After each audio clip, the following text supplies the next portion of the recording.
Good morning, good afternoon, good evening. This is Dr. Soul Brother here, coming at you again with a remedy or remedies to help cure your ills. Because Lord knows, we have more than one ailment. I want to talk to my audience, fam, about something that I think needs to be more known and highlighted. And that is how a man by the name of Robert Nestor Marley, everybody knows him as Bob Marley, was a writer for Black America. We know about him by way of his music. We know about him by way of this movie, One Love, they call it, and all that's well and good. However, I think it needs to be noted that Mr. Bob Marley was a writer for Black America. Somebody said, "Well, Dr. Soul Brother, how you know this?"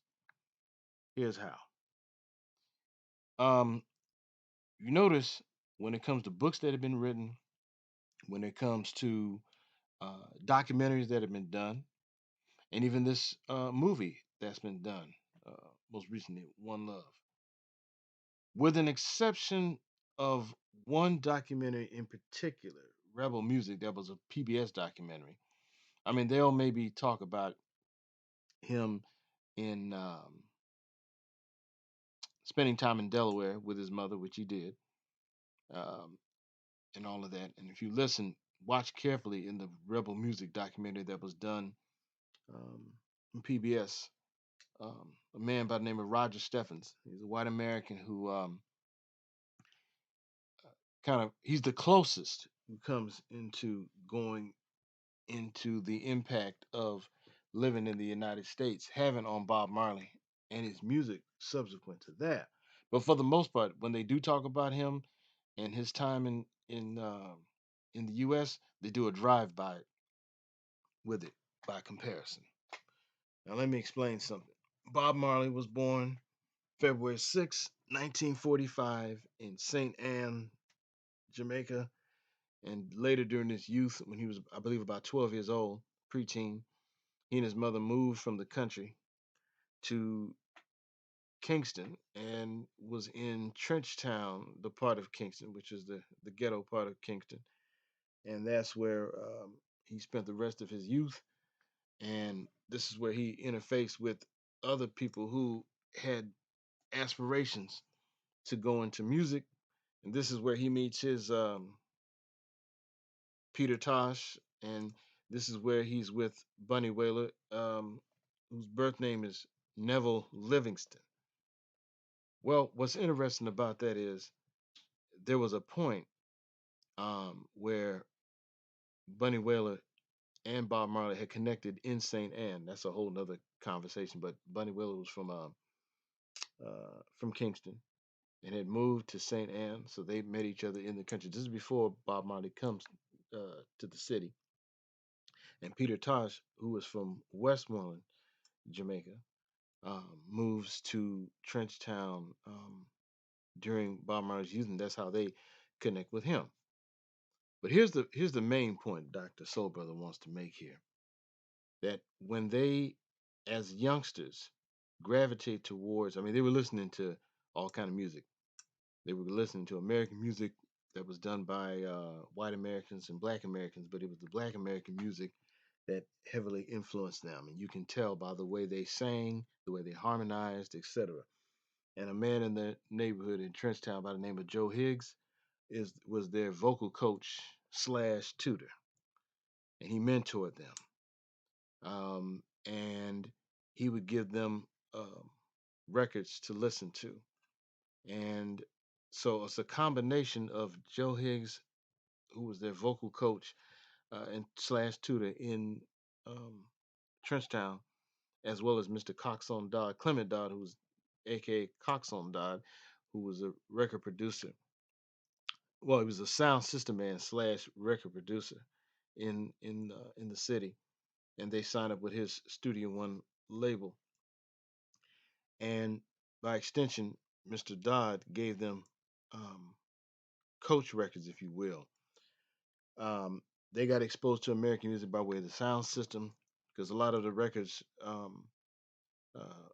they didn't hear on their local radio station necessarily, but they heard it from the um, sound system as well as the um, what was known as, what do you call this, um, shortwave radio. And with the shortwave radio, they would be exposed to American music, not just black music, but American music at large, from the different radio stations, particularly coming out of the South, like Florida, Louisiana, Tennessee, and of course some even in from the East Coast, New York. Well, while they were at Studio One, they were doing cover songs of American records by white and black artists, and they really got into the black American music, like the Impressions, the Temptations, the Drifters, etc. Well, at some point in 1966, after Bob Marley and Rita Anderson, who became his wife, Rita Marley, had gotten married in February 10th, I think, February 10th, 1966, the day after he decided to leave Jamaica and live with his mother, who had moved from Jamaica to um, Wilmington, Delaware, maybe 3 years prior. And this is where his mother meets a black American man by the name of Mr. Edward Booker, and they get married. And by the way, I forgot to mention that prior to that, um, Mrs. Sedella, um, her name was Sedella Malcolm, and who was Bob Marley's mother. She had a child, a daughter named Pearl, with Bunny Willer's father. That's a whole nother conversation. But so Mr. Edward Booker, a black American uh, gentleman in Wilmington, Delaware, um, became her stepfather, and by extension, Bob Marley's stepfather. Well, while there in Wilmington, Delaware, which was very cold, something that Bob Marley did not like, obviously coming from a tropical environment, that was a bit to get accustomed to. While there, he worked different jobs. He worked at the DuPont. He worked even at some hotels, and he was working at the Chrysler. Now, the Chrysler was in a town called Newark, not Newark, New Jersey, but Newark, Delaware. And so he would leave Wilmington and work there. Now, this is interesting. Follow me here. Here's a guy from the Caribbean who's in a black American community.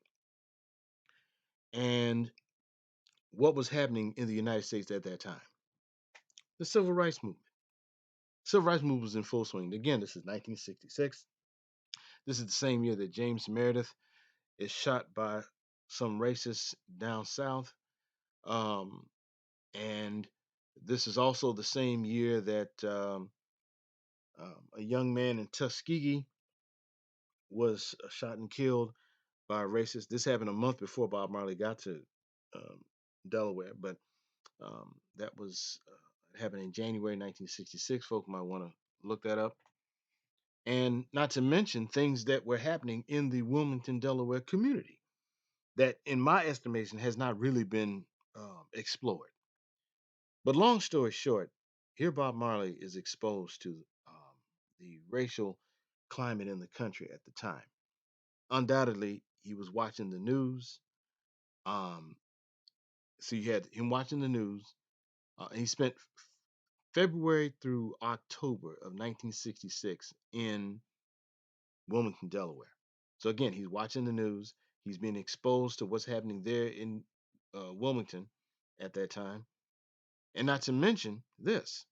And I would highly encourage those listening on the sound of my voice to look into this part. If he's working in the Chrysler in Newark, Delaware, he's working with undoubtedly white working class guys, and by extension, black working class guys. And by the way, we understand that Bob Marley was a card carrying member of the UAW, which stands for United Auto Workers. United Auto Workers. He was a card carrying member. Okay. Um, and frankly, it bothers me that folk don't deal with his relationship with Black Americans. Now, that's just Delaware. And then, of course, when he returns to Jamaica, he records a couple of songs, one of which was very overt in its politics, racial politics, something that was more pronounced in his music when he returned to Jamaica when than prior. Okay, so when people talk about Bob Marley's black identity and his black awareness and whatnot, it wasn't just Rastafarianism alone. That's a part of it to be sure. He was exposed to Rastafarianism as a teenager. If you ever watched I'm sorry, the um, interview that you can see on YouTube with Gil Noble back in 1980, he talks about how he was exposed to some Rastafarians in the inner city, the urban environment, when he was 16, 17 years old. So if he's born 1945, February 6th, 1945, and he said he's about 16 or no, about 17, 18. So that had to have been early 60s, 1962, 1963. But while he was in Wilmington, Delaware, uh, His Imperial Majesty Haile Selassie makes a trip to Jamaica while Bob Marley is here in the U.S. So he missed that. So of course, people are bringing him up to speed on what happened when Haile Selassie made his trip to Jamaica in 1966. And then, of course, his wife Rita Marley was influenced by Rastafarianism, so that she helped to school him on some of the things. And of course, he was introduced to a man by the name of Mortimer Plano, who was a served as a Rasta elder and Rasta um, mentor to Bob Marley. But getting back to this whole thing with him being a writer for Black America, first of all, again, this whole thing with him being exposed and living among Black Americans, not just exposed, but living among Black Americans, is very significant. And unlike his brothers and comrades, Peter Tosh and Bunny Wailer, Bob Marley was again living among Black Americans in the Black community and working with them and watching what was happening to Black folks in this country at the time. So undoubtedly, that had an impact on him in terms of his heightening his awareness, etc. And that right there is not uncommon for our brothers and sisters who have come here from the Caribbean. If they're really honest, they will tell you, like a man by the name of Mike Thelwell, who was active in the civil rights movement, who came to the U.S. in 1959 at age 20, said in an interview on Pacifica, I came here a Negro and I became black. So you had that, and you have that even now, truth be told. But Bob Marley always had um, a thing for Black America. He seemed to have connected well with Black Americans, even to the point where when he was trying to remember one of his songs, Roots Rock Reggae, he talks about play eye on the R&B. I want all my people to say we're bubbling on the top 100 just like a mighty dread. Well, in that song, it's clear he always had this thing about trying to reach out to Black Americans. Now, while most of his audience here in the U.S. were white, you did have those Black folks in America who would gravitate. It was not in mass, but you did have that. That started to kind of shift somewhat once he became very, very popular, and he performed in the late 70s. I want to say 1979 in Oakland. You can see that. Um, you can see that on YouTube, the concert. Also, you get the audio when he performed in the same year, 1979, at the Apollo Theater in Harlem, New York. And it was clear if you listen to it, he was pretty well received. The other thing that's significant, I think this needs to be noted, is that he had a good relationship with Sugar Ray Robinson, the former boxer, to the point where he gave a concert at the Roxy in Hollywood for the Sugar Ray Robinson Foundation. That's important. The other thing that's important, he had a relationship with Stevie Wonder. Hmm? A real good relationship with Stevie Wonder. In fact, Stevie Wonder performed with him at a concert in Kingston, Jamaica, in 1975. As a matter of fact, that same year, uh, when the Jackson Five performed, Jackie Jackson, Michael's oldest brother, tells the story about how after the performance, they went to 56 Hope Road, Bob Marley's house, and they broke bread, had dinner. Okay. Um, he had a good relationship with Gil Noble. He had a good relationship with Gil Scott Heron. He had a very good relationship with Amdi Hamilton of the Watts Prophets. As a matter of fact, according to Mr. Amdi Hamilton, Bob Marley would spend time, something I wasn't aware of, spent time in Watts and in Compton. Okay, they took him to the Watts Towers back in the day. This is in the 70s. So all of these things need to be known. The other thing is that Bob Marley would read. There was a bookstore somewhere in Chicago, a couple of black-owned bookstores. I'm not sure which one it was, but one of them, or it might have been both of them, he would go to. But one in particular, he would buy books. Um, and it's during that time in the late 70s where he um, would read about Black American history to the point where he made a song about something he'd a part of our history he'd read about, and that was the Buffalo Soldiers. Okay. Now some people feel a kind of way about the Buffalo Soldiers. I'm not going to get into that right now because that's a show for another day. Literally, that's a show. At some point, Dr. Soul Brother will deal with that. But that is he was paying homage to Buffalo Soldiers because when you mention Buffalo Soldiers, you got to think of the U.S. Period. Okay, that's the reality. Um, but I think it's critical, especially for you all who are much younger, to delve into and don't just allow Hollywood to tell us something about Bob Marley. Look into um, who Bob Marley was and look into. I mean, a lot of time when he would talk, he'd be interviewing, um, and he was quoted as using the word "dig."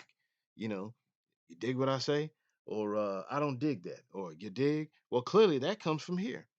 That's urban hip slang from Black America.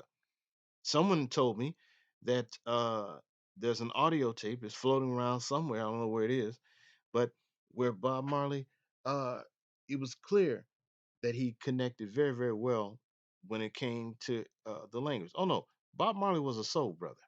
He was somebody who connected very well. He did not try to distance himself from Black America. And again, I make the argument that the fact that he spent the time that he did in Wilmington, Delaware, is he was there more than once. He was there in '66. He was there again in '69, and he was there again. I want to say in the early '70s. And it's interesting to note this, and I'll wrap things up. If you look at the album cover that he did for an album that came out in '70, I believe, it's called Soul Rebels with he and the Wailers. Um, Look at that album cover. Well, first of all, this is after he had returned from Delaware. You look at that album cover, and you look at the woman, the black woman with army fatigues, and she has a machine gun, and she's dressed like a revolutionary. Well, if you look at the album cover that came out, album came out the year before in '69, Seize the Time. It was an album produced by Elaine Brown of the Black Panther Party. That image is similar. Now, I don't know if the Wailers saw that album cover and they got an idea from Elaine Brown. I don't know. I cannot say definitively. I don't have any information to prove that. But I will say this, it wouldn't surprise me. But whether they got that idea from her album cover or not, the fact of the matter is what was happening over here in the United States was impacting them. As a matter of fact, there was an album with Bob Marley and the Wailers in '71 called Soul Revolution. And it had songs like Duppy Conqueror, Sun is Shining, the original Sun is Shining, that is, and Keep On Moving, stuff like that. Well, if you look at the album cover closely, you'll see Bob and the Wailers dressed like revolutionaries. It, almost the images kind of remind you of the Black Panther Party in a lot of ways. Okay, so um, again, Bob Marley understood the plight of black folks, and when you watch a interview that he gave in 1979 at UCLA, and he talked about he felt that black Americans were solid, and he referenced the time that Marcus Garvey was here and was able to galvanize a lot of black folks in America. Um, Bob Marley was paying close attention to that history. So um, it would behoove, I think, those folk who are from that region of the world where Bob Marley was from, even if they're not from Jamaica, if they're from, let's say, fellow islanders, to take a page out of his book in terms of how he related to Black America. And I would also suggest to Black Americans that this should encourage you to embrace Bob Marley even more so because he was a writer. Okay. Um, I would seriously encourage that. So delve into this history deeper. I would encourage any young person, let's say, who's an undergrad student, graduate student, whether you're getting your master's or PhD, to delve into that part of the history in terms of his the impact that Black America had on him and the fact that he was, in fact, a writer. Okay, so we can look at Hollywood movies, we can read books and all that. Just know and understand that is a story that needs to be told. So, with that, I'm going to end it here and look forward to uh, rapping with y'all again. And until the next time, oh, please hit the subscribe button, like button, and notification. Please do that. Please do that. You're going to be hearing from me more often than before. And I'll end it with this saying, until the next time, God bless.